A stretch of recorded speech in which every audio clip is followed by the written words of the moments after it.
And let me just tell you this, to keep an eye on, whānau, it's a very small increase, but technically smoking, the number of people smoking has increased since this government's started. It's only gone from 6.8% to 6.9%, it says it in the story, but technically that's the graph moving in the wrong way for this 2025 objective. Let's have a quick look. Those proposed Health NZ cuts include specialists who help Kiwis quit smoking. There you go. That's despite the government revealing a new smoke-free action plan today with a focus on improving access. A smoke-free action plan whilst they get rid of professionals to help quit smoking. Got it. To services to help smokers quit. Experts say the proposed cuts make a mockery of the plan, as Jacob Johnson reports.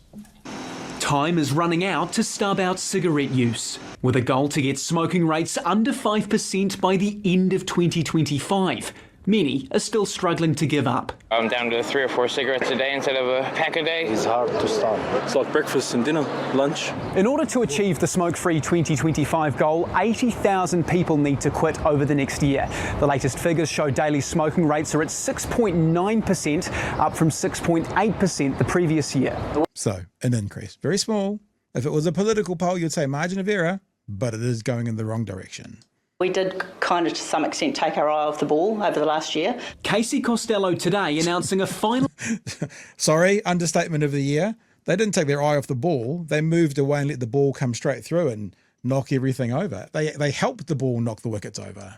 Push to try and get there based on 4 pillars. Reducing uptake by making cigarettes harder to get, increasing quit attempts with a marketing blitz and incentive schemes, supporting those who have quit with more products, and improving access to quit services. When you're at the doctors and they refer you to quit smoking service, that had kind of dropped away. But just hours later, the Public Service Union claimed Te Whatu Ora was looking to cut its dedicated smoke-free team. It sounds like one arm of government not talking to the other arm.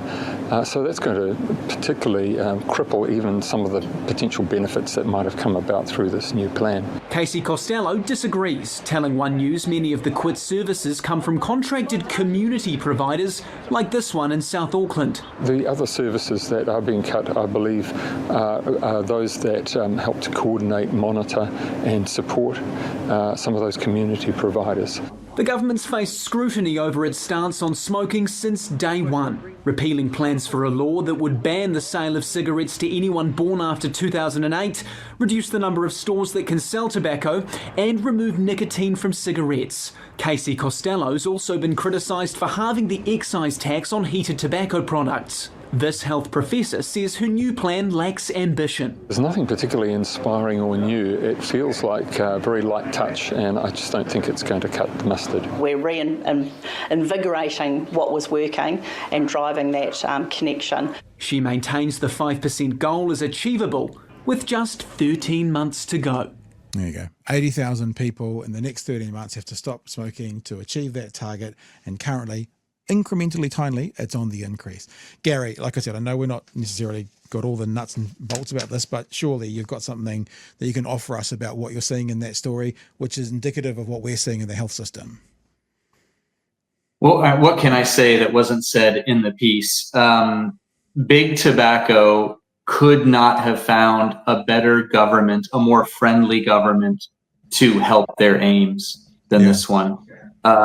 Literally cutting the excise tax in half in order for one company alone, Philip Morris, to sell more heated tobacco products. It's atrocious. It's insane. Getting rid of what was widely acclaimed as the world-leading legislation to reduce tobacco deaths and tobacco harm. They canned it. They canned all the elements of it wholesale. Even if you were a little bit against one aspect of it, you certainly would have let through the non-controversial bits of it.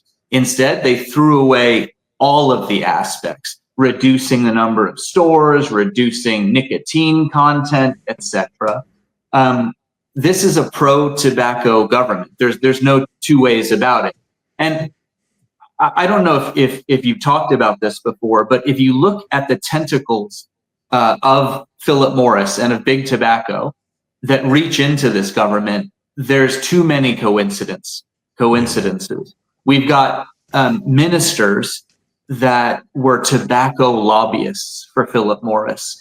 We have heads of campaigns for one of the three coalition partners who left the campaign, running the campaign when they got into power, and went to work for Philip Morris.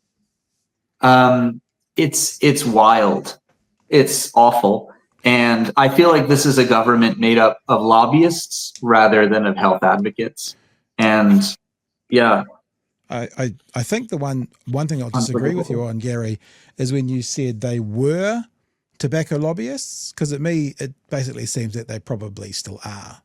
They may not admit that, but I don't know if the were thing I can agree with, because if they're not still playing that role, then they're doing better than any other tobacco lobbyists, aren't they? Getting stuff through. Yeah. Chewy? Yeah, I lost respect for the health minister right about the time that he did not come out more strongly against smoking and against tobacco and in favor of the smoke-free legislation. I don't know how you can be a doctor and do anything that would promote tobacco use in society. It's atrocious. It's a huge killer. And it doesn't just cause lung cancer or emphysema. Those are bad enough. It also contributes, as you know, to heart attacks and cancers of all kinds. And to think that we would be helping that business along is, to me, unconscionable.